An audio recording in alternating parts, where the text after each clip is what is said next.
Good morning, everybody. I'm Dr. Maninder Kaur Beti, cosmetic, plastic, and wound specialist at Healing Hospital, Chandigarh. Today, I will be talking about liposuction. Now, what is liposuction? Liposuction, it is a procedure to get rid of the extra body fat. Now, why we want to get rid of our extra body fat? Everybody nowadays is conscious about their appearance, outlook, and their body weight, and this affects one's confidence. So if we get rid of the extra body fat, we can get rid of extra body fat. Then we can reshape our body and we can regain our confidence also. So today I will be talking about liposuction. Liposuction is a surgery, but it is a minimally invasive surgery in which we give small incisions into the body and through which hollow tubes we insert and we remove the body fat. Today I will talk about this procedure in detail. Now people ask us who are the ideal candidates for liposuction. लोग कहते हैं कि कौन करा सकता है liposuction? हर obese patient नहीं. It is not like कि हर obese patient is a candidate for liposuction. जो लोग जिस आइडियल बॉडी वेट जिसका होता है BMI के अंदर within 30% up to 30% of ideal body weight, उसके अंदर जो है हम लाइपोसक्शन कर सकते हैं. Now what is BMI and what is ideal body wait?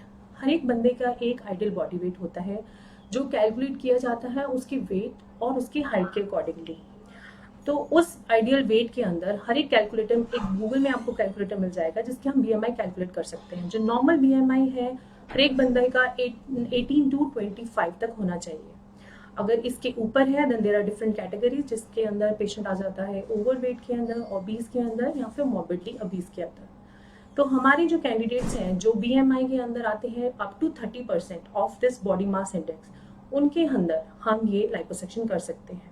They are the best candidate जिनके अंदर हमें बहुत ही अच्छा रिजल्ट और ड्रास्टिक चेंज हमें नजर आते हैं आफ्टर लाइपोसक्शन. ऑल्सो उन पेशेंट्स के अंदर जो टायर्ड हो चुके हैं आफ्टर लॉट ऑफ डाइट और लॉट ऑफ एक्सरसाइज, लेकिन उनकी जो ये प्रॉब्लम एरियाज हैं जिनमें कि फैट नहीं निकल रहा है even after diet and exercise, they are the very good candidate for this liposuction. So इसके अलावा जो इम्पॉर्टेंट कैंडिडेट्स हैं जिसके अंदर कि हम लाइपोसक्शन करते हैं आजकल देखते हैं, this is very common, it is seen in males जिनके अंदर की ब्रेस्ट एनलार्जमेंट हो जाती है. We call it as a gynaecomastia. This male breast enlargement, it has been classified into different types. ये 4 तरह में क्लासीफाई करी गई है. किसी के अंदर स्किन है जिसके अंदर की फैट सिर्फ इंक्रीज है, किसी के अंदर फैट के साथ स्किन इंक्रीज है, किसी में मॉडरेट अमाउंट है, लार्ज अमाउंट है.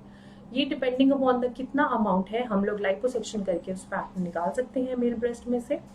और कईयों के अंदर स्किन भी एक्स्ट्रा होती है तो हम वो स्किन भी निकाल सकते हैं with along with the fat. Also, जो candidates are they are tired of this diet and exercise, as I already told. They are not getting rid of this fat. They are good candidates, but they have to maintain this diet and exercise even after their surgery. That is after liposuction. It is not like that कि हमें बहुत सारा हम खा लें और हम बहुत सारा एक्सरसाइज छोड़ दें और हम लोग फिर से फैट नहीं गेन करेंगे. क्यों? क्योंकि लाइपोसक्शन के अंदर हम लोग जो एक्स्ट्रा बॉडी फैट सेल्स हैं, जो हमारे बॉडी के नंबर ऑफ सेल्स हैं वो बढ़ गए हैं, हम लोग वो फैट सेल्स हम रिमूव करते हैं. लेकिन अगर हम आफ्टर सर्जरी अगर हम दोबारा से अपनी डाइट छोड़ देंगे या एक्सरसाइज नॉर्मल रिजिम छोड़ देंगे तो उसमें जो है जो रेमिनेंट सेल्स रह गए हैं बॉडी के फैट के वो बड़े हो जाएंगे साइज में. तो वो बड़े होने के बाद फिर से अगेन पॉकेट्स बन जाएंगी फैट की, तो वो फिर से बल्जेस नजर आ जाएंगे. तो लोग पूछते हैं कि हम कहाँ करा सकते हैं बॉडी में liposuction. It can be done anywhere. हम बॉडी के किसी भी पार्ट में लाइपोसक्शन कर सकते हैं, but there are some problem areas जो लोगों को बहुत नजर आते हैं, स्पेशली क्लोथिंग में. जब वो कपड़े डालते हैं तो उनमें नजर आते हैं, जैसे लोअर एब्डोमेन है, पेट नजर आता है, बटक्स हैं, थाइज हैं, फ्लैंक्स हैं. और स्पेशली मेल्स में जो मैंने बताया अभी गायनेकोमेसिया, मेल्स जब जिम में जाते हैं या टाइट फिटिंग क्लोथिंग डालते हैं तो उनमें जो है मेल ब्रेस्ट नजर आती है. सो इन एरियाज में भी हम बोलते हैं ये प्रॉब्लम एरियाज है. लोगों को लगता है हमने कपड़े डाले हैं, अच्छा नहीं लग रहा है, इसमें बल्ज नजर आ रहा है. These are very common areas जिसमें कि हम लोग फैट निकालते हैं. These are common and we can also do in circumferential, मतलब बॉडी में अगर कहीं और भी है हम वो भी निकाल सकते हैं. कई लोग बोलते हैं कि ओबीस और मॉर्बिडली ओबीस में भी क्या हम ये कर सकते हैं? ऐसा नहीं है. हमारे पास एक क्वेश्चन आया है, how can I decide whether I really need liposuction treatment. आप लोग ये डिसाइड कर सकते हैं, आप कहीं पे आप लोग डाइट कर रहे हैं, इतनी एक्सरसाइज कर रहे हैं तो उस डाइट और एक्सरसाइज के बाद भी कुछ जो एरियाज हैं इनमें जो है फैट नहीं निकल रहा है और ये बल्जेस हैं, तो हम इन एरियाज को लाइपोसक्शन से निकाल सकते हैं। और हमारा वेट जो है बहुत ओबीस नहीं है। There are categories, I told you BMI. अगर वो बीएमआई मोर देन 30% से ज्यादा है, ओबीस में आ जाता है, तो it's not an ideal candidate, we can do, but इसमें बहुत अच्छे ड्रास्टिक चेंजेस नहीं नजर आते। ये स्कार्स के बारे में अभी मैं आप बताऊंगी आपको। नेक्स्ट इज की प्रोसीजर में हम अभी बात करते हैं। स्कार में प्रोसीजर में हम ये करते हैं हमारे सर्जरी में कि हम पेशेंट के अंदर जिस दिन हमने ऑपरेशन करना है उस दिन हम पेशेंट को सुबह एडमिट करते हैं। उसकी रूटीन ब्लड इन्वेस्टिगेशंस कराने के बाद पेशेंट की हम लोग सर्जरी करते हैं। सर्जरी करने के नेक्स्ट डे हम छोड़ देते हैं, उसको पेशेंट को डिस्चार्ज कर देते हैं। लेकिन जो सर्जरी का प्रोसीजर है उसमें हमारे जो स्कार्स है, we don't get big scars. There is a question, somebody is asking कि हम बिग स्कार्स मिलते हैं? नहीं, इसमें क्योंकि हम हमारी इस सर्जरी की स्पेशलाइजेशन ही यही है कि हम वो छोटे छोटे से स्कार्स होते हैं जो लेस देन 1 सेंटीमीटर होते हैं। और वो स्कार्स जो होते हैं हम लोग जब सर्जरी करते हैं उसमें छोटी छोटी ट्यूब्स होती हैं डायमीटर्स की, वो छोटे इंस्ट्रूमेंट्स होते हैं जो अंदर जाते हैं। और इन इंसिजन्स के बाद हम लोग जो चीरे देते हैं सर्जरी के बाद, हम इसमें सूचर नहीं लगाते, धागा नहीं लगाते, जिसके कारण कि हमें स्कार्स नजर ही नहीं आते। ये जो इंसिजन्स हम देते हैं वो नॉर्मल बॉडी एरिया की क्रीसेस में आ जाते हैं। और जो एरिया जिस एरिया में हम लाइपोसक्शन कर रहे हैं वो उसी में होता है। अगर हम लोअर अब्डोमेन की कर रहे हैं तो नीचे लोअर अब्डोमेन की क्रीज में इंसिजन आएगा, वो चीरा आएगा, तो वो नजर नहीं आएगा। अगर मेल ब्रेस्ट में कर रहे हैं वो तो स्कार उसका बिल्कुल एरियोला की साइड किनारे पे आता है, तो वो दिखता ही नहीं है कि बाद में कोई यहाँ पे कोई काम भी हुआ है, तो स्कार्स बड़े नहीं होते हैं। Liposuction is valid. लाइपोसक्शन जो वैलिड रहती है अगर आप अपनी डाइट और एक्सरसाइज इसको आप मेंटेन रखें, क्योंकि मैंने पहले भी बताया कि हम लोग इसमें सेल्स के नंबर तो निकाल देते हैं, बट जो सेल्स की टेंडेंसी होती है वो बड़े होने की वो फिर भी रहती है। अगर हम अपनी डाइट और एक्सरसाइज को नहीं रखेंगे, एक्सेसिवली खाएंगे, एक्सरसाइज छोड़ देंगे, तो रेमनेंट सेल्स जो रह गए हैं वो बड़े हो जाएंगे, तो बल्जेस फिर से नजर आने शुरू हो जाते हैं। Then there is types of liposuction. Somebody is asking about tummy tuck. I will talk about this in this.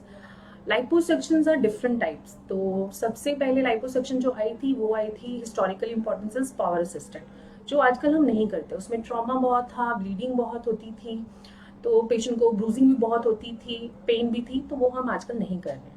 जो हम लोग आजकल कर रहे हैं लाइपोसक्शन वो है सक्शन असिस्टेंट, जिसमें हम पेशेंट के बॉडी के अंदर फ्लूइड डाल देते हैं फैट के अंदर। जो वो फैट है वो हम सक्शन करके नेगेटिव प्रेशर के थ्रू इन छोटे छोटे इंसिजन्स के थ्रू जो लेस देन 1 सेंटीमीटर है उसी एरिया में से हम निकालते हैं। तो उसमें नेगेटिव प्रेशर से हमारा फैट बाहर आ जाता है। तो इनमें जो है हमारी जो इंसिजन है वो छोटे होते हैं, तो उसका नजर नहीं आता। इसके अलावा हमारे जो टाइप्स ऑफ लाइपोसक्शन है वो है वेजर, जो कि हम अल्ट्रासाउंड असिस्टेड होते हैं। उसमें एनर्जी देके अल्ट्रासाउंड की तरह हम फैट को इमल्सिफाई कर देते हैं, हम पतला करते लिक्विड करते हैं, तब हम उसको फैट को निकाल लेते हैं।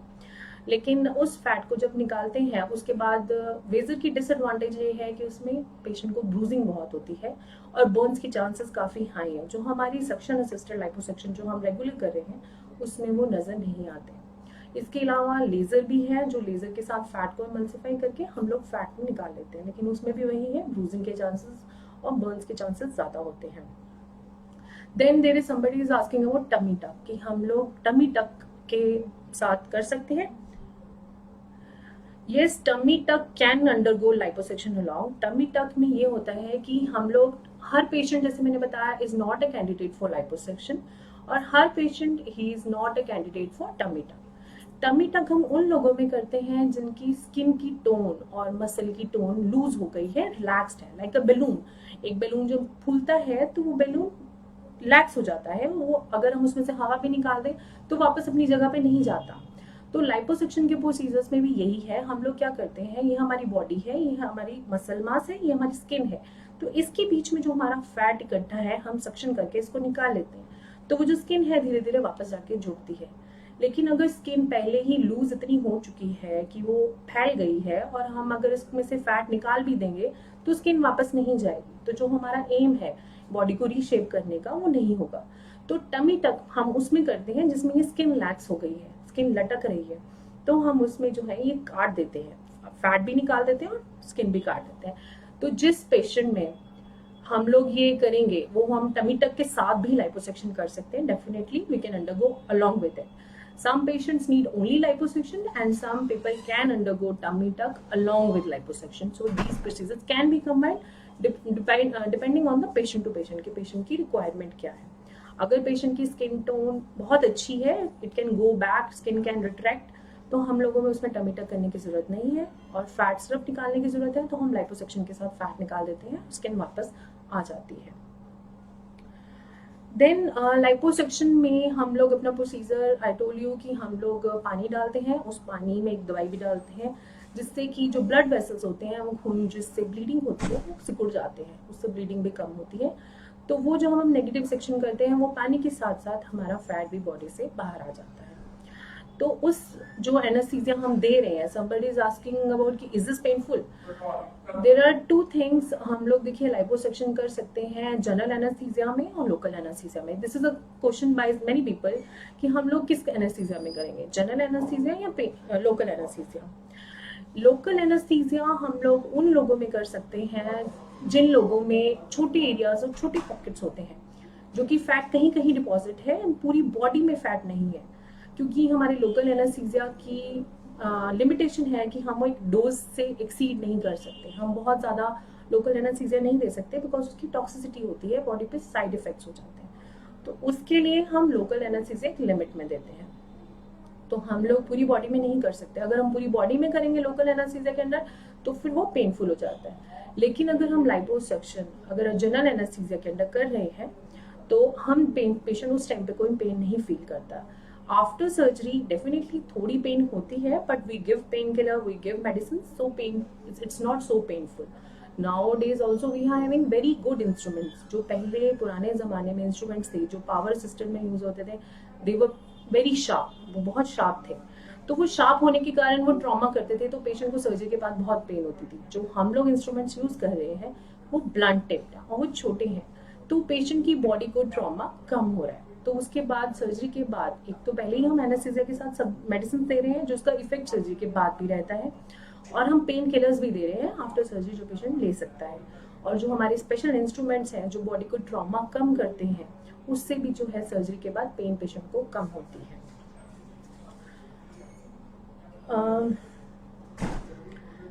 Then after liposuction we are having advantages. इसके is any? Yes, we are having some packages for this liposuction. We will talk about this after this. Time taken for the surgery, it depends upon the how many areas are to be liposuction. अब जैसे सिर्फ हमें अगर upper portion करना है, upper portion of chest, अगर जैसे mail breast है, गैनेकोमेसिया है, वन साइड है, टू साइड है, इट डिपेंड्स कि कितना है. अगर फैट कम है 1 आवर, अगर हमारा लोअर बॉडी भी है, अपर बॉडी भी है, then it can take 2 hours, and अगर बटक्स भी है तो साथ में 3 hours. So it's a laborious surgery for the surgeon and time taken surgery, but the recovery is very good in this surgery. Yes, tummy tuck definitely leaves scars. Somebody is asking कि does tummy tuck scars छोड़ता है? Yes, tummy tuck, क्योंकि it's a big surgery.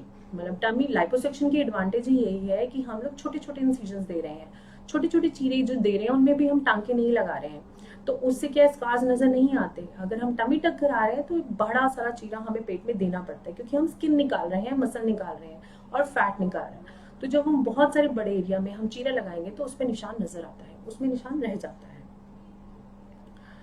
This local anaesthesia and general anaesthesia, इसको हम सुन करने वाली दवाई बोलते हैं. जो लोकल एनेस्थीसिया होता है ये हम सुन करने के एरिया के लिए होता है, सिर्फ उतने ही एरिया को सुन करने के लिए जो दवाई देते हैं उसको लोकल एनेस्थीसिया बोलते हैं. And somebody is asking what is general anesthesia. General anesthesia is कि हम लोग पेशेंट को पूरा बेहोश कर देते हैं. हम पेशेंट को ऐसी दवाई देते हैं जिससे कि पेशेंट को पता नहीं लगता कि सर्जरी हो रही है और उसको पेन फील नहीं होती है. तो इस एनेस्थीसिया का इफेक्ट आफ्टर सर्जरी काफी घंटे रहता है और इसमें पेन भी कम होती है. लोकल एनेस्थीसिया का इफेक्ट सिर्फ 1.5-2 घंटे का होता है. जो हम दवाई देते हैं सुन करने के लिए उसी एरिया को सुन करते हैं, पूरी बॉडी को बेहोश नहीं करते.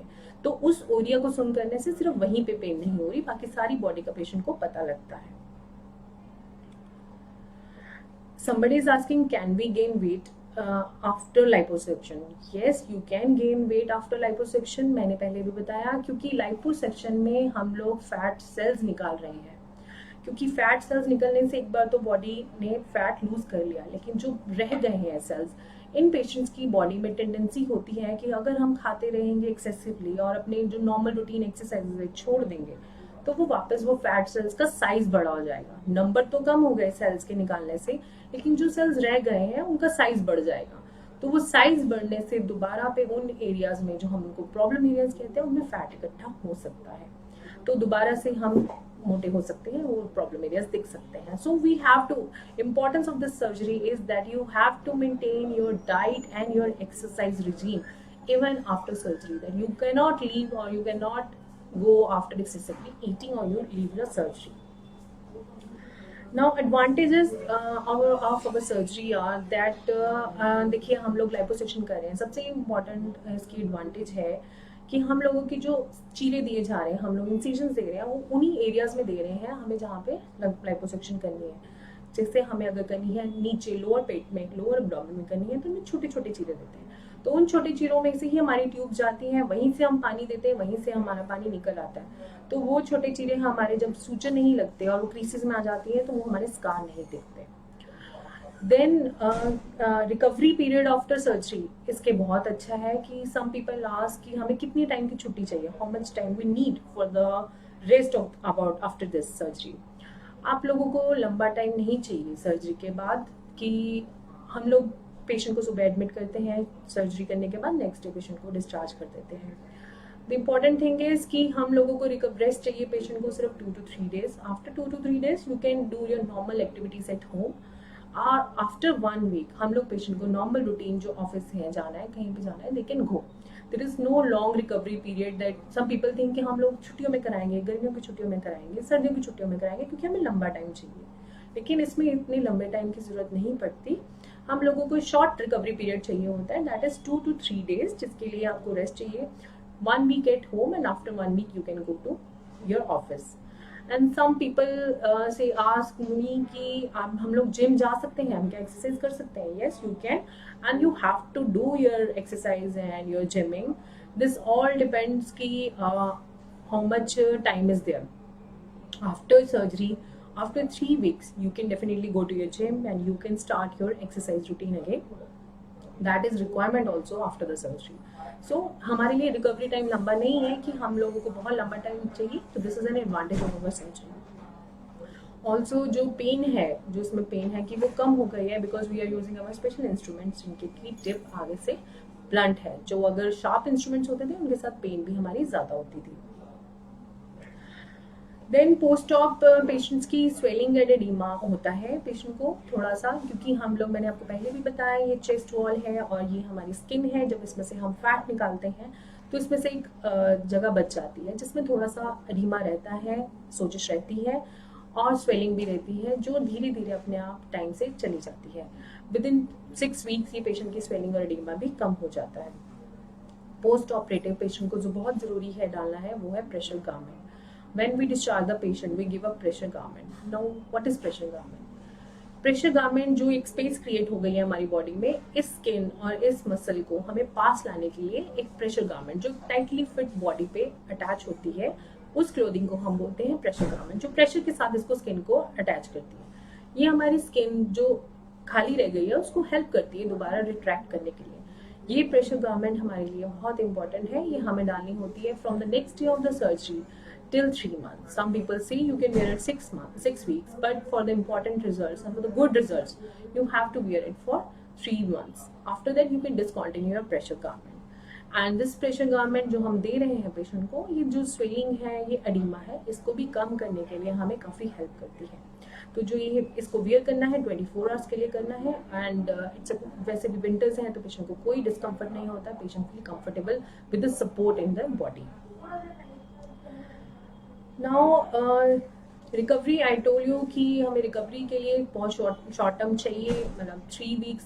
After this 3 weeks you can go to your gym and your normal exercises and you can go to normal work and routine। 1 week you don't need a long time। and recovery के लिए after recovery you have to maintain your diet and exercise। this is very important। if you will not maintain your diet and exercise, आपका weight gain फिर से हो सकता है। Now say there are some worries of the patient जैसे मेरे को पहले भी किसी ने पूछा कि जीए और लोकल एनेस्थीसिया में जीए के जो साइड इफेक्ट्स होते हैं, जो कॉम्प्लिकेशंस होते हैं जनरल एनेस्थीसिया के, वो हर जनरल एनेस्थीसिया में जो रिस्क होते हैं वो इसमें भी होते हैं। कोई स्पेशल नहीं है कि उसमें नहीं होंगे और किसी में और में हो जाएंगे। और जो लोकल एनेस्थीसिया के साइड इफेक्ट्स है वो यही है कि लोकल एनेस्थीसिया में हमें थोड़ी डोज देनी पड़ती है, पेशेंट को सिर्फ उसी एरिया में सुन होता है, बाकी एरिया में पेशेंट नोज दैट, और उसमें भी हम थोड़े टाइम के लिए ही काम कर सकते हैं। So these are the things कि आप जीए में कराना चाहते हैं या लोकल में ना कराना चाहते हैं, सो लोकल एनेस्थीसिया से ज़्यादा बेटर है जनरल एनेस्थीसिया, जब आपने ज़्यादा एरिया करना है और इसमें कोई ज़्यादा एसोसिएटेड रिस्क नहीं है। जो नॉर्मल रिस्क होते हैं वही रिस्क होता है। ब्लीडिंग के चांसेस हमारी सर्जरी में कुछ पेशेंट्स की कोशिश होती है पूछने की कि ब्लीडिंग कितनी होती है, क्योंकि हम फैट निकाल रहे हैं बॉडी से, तो काफ़ी एरिया है जो निकल रहा है, तो उसमें क्या फैट के साथ ब्लीडिंग भी होती है। तो हम लोग जो बॉडी में पानी दे रहे हैं, मैंने पहले भी बताया, उसमें हम एक दवाई डालते हैं जिससे कि हमारे ब्लड वेसल्स खुल जाते हैं, तो उससे ब्लीडिंग जो होती है वो कम होती है। और जो हमारे नए इंस्ट्रूमेंट्स हैं, नए स्पेशलाइज इंस्ट्रूमेंट्स ब्लड टिप के साथ, उससे क्या है, ट्रॉमा भी कम होता है और उसके साथ ब्लीडिंग भी कम होती है। So there are less chances of bleeding. और जो इन्फेक्शन के रेट हैं, वो इन्फेक्शन काफ़ी कम होती है इसमें, क्योंकि हम लोग छोटे छोटे चीरे हैं, छोटे छोटे इंसिजन्स हैं जिनको हम सूचर नहीं कर रहे हैं, तो वो जो है इंसिजन्स में इन्फेक्शन होने के चांसेस कम हैं। और साथ में हम लोग एंटीबायोटिक्स भी देते हैं before surgery and after surgery to cover it up, so that कि इसको इन्फेक्शन के चांसेस ना हो। So post op patient can recover very early and very soon, so patient can go wherever he wants to after this surgery, so no long time is required for this.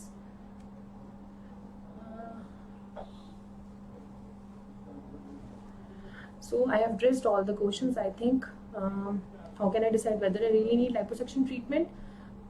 Depending on your body weight and exercise and regime. If the bulges of the body are not going, then you can do that and you can undergo it. Do we get big scars after the surgery? No. In the liposuction, the advantage is this, that we get very small incisions.